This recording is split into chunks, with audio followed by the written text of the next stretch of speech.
Et on a appris que Jean-Philippe Luce, le maire de Bois d'Arcy, a annoncé sa démission dans une lettre publiée sur Facebook. J'allais dire sur Twitter, c'était sur Facebook. Oui, exactement. Dans son communiqué, l'élu fait référence à son activité professionnelle.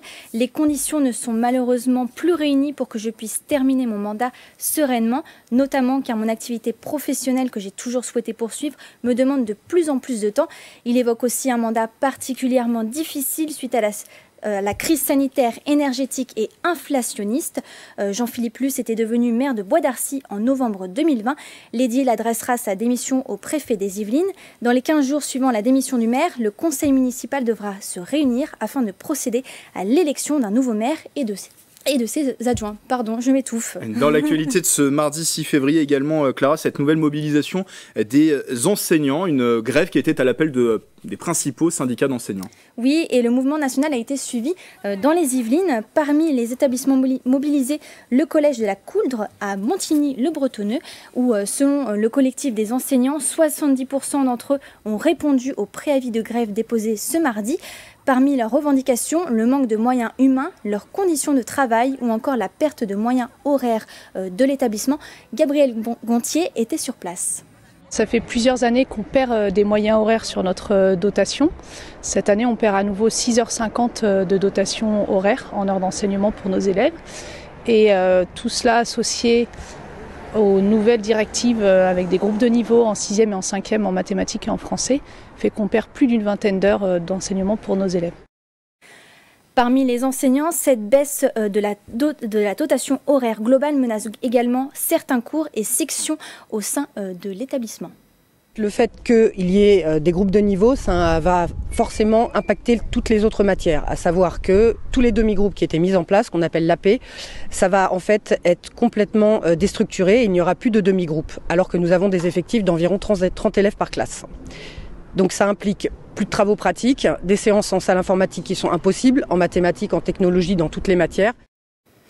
En réponse à ce mouvement, les enseignants ont tenu un rendez-vous prochainement avec la directrice académique des services de l'éducation nationale. Aucune information n'a été donnée pour le moment concernant la reconduction du mouvement. On parle à présent avec vous des nouvelles mesures du rapport d'Yves Rametz. Ça concerne la ligne B du RER. Le but, c'est de réduire les retards et donc ces préconisations sont mises en place par Île-de-France Mobilité, la SNCF et la RATP depuis cette semaine. Oui, pour rappel, ce rapport avait été commandé en 2023 par Valérie Pécresse, présidente d'Île-de-France Mobilité et de la région Île-de-France. L'objectif était de mettre en place un plan d'action pour améliorer le service du RER B et gagner un point de ponctualité par an jusqu'en 2025. Pour cela, elle a notamment mandaté Yves Rametz, expert ferroviaire et ancien directeur général de la RATP. 14 mesures concrètes ont alors été définies. Certaines sont déjà mises en place. Parmi les nouveautés, le RER B dispose de 6 trains supplémentaires aptes à rouler. L'ensemble des trains seront aussi dotés de puces GPS pour mieux gérer le parc en exploitation. Et pour mieux traiter les incidents, les conducteurs de train sont autorisés depuis juin 2023 à rouler au pas lorsque, je cite, une intrusion non avérée est signalée.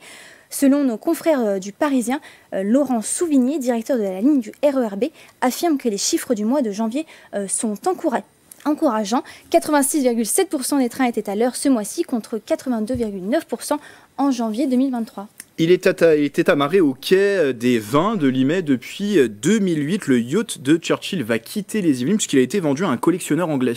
L'Amazone, de son vrai nom, va retrouver sa terre natale au sud de l'Angleterre. Le yacht, dont la légende dit qu'il a appartenu à Winston Churchill, a levé les voiles ce lundi 5 février vers 11h. Il sera d'abord remorqué jusqu'au port du Havre avant de traverser la Manche sur un semi-submersible. Son nouveau propriétaire serait un riche anglais dont l'identité n'a pas été dévoilée. Et concernant le prix de vente, même chose, le chiffre reste un mystère. En 2016, le prix était fixé à 1,9 millions d'euros avant de descendre à 600 000 euros. Quoi qu'il arrive, on parle d'une grosse somme. On termine en musique. Clara, ce week-end avait lieu la finale du tremplin des voix. C'était à la Maison de l'Environnement de Manille-les-Hameaux. Exactement, 20 candidats étaient en liste pour le concours de chant national. À la clé, des heures de coaching et des suivis personnalisés. Parmi les lauréats de cette 9e édition, on retrouve Lou Deleuze qui remporte la première place dans la catégorie 17 ans et moins. STL remporte quant à elle le prix de la meilleure interprète dans la catégorie 18 ans et plus. Et enfin, Lee a obtenu le premier prix dans la catégorie auteur, compositeur, interprète. Voici quelques extraits de leurs prestations. Voyage, voyage, plus loin que la nuit et le jour. The corners on my mind, I just can't seem to find a reason to believe that I can break free.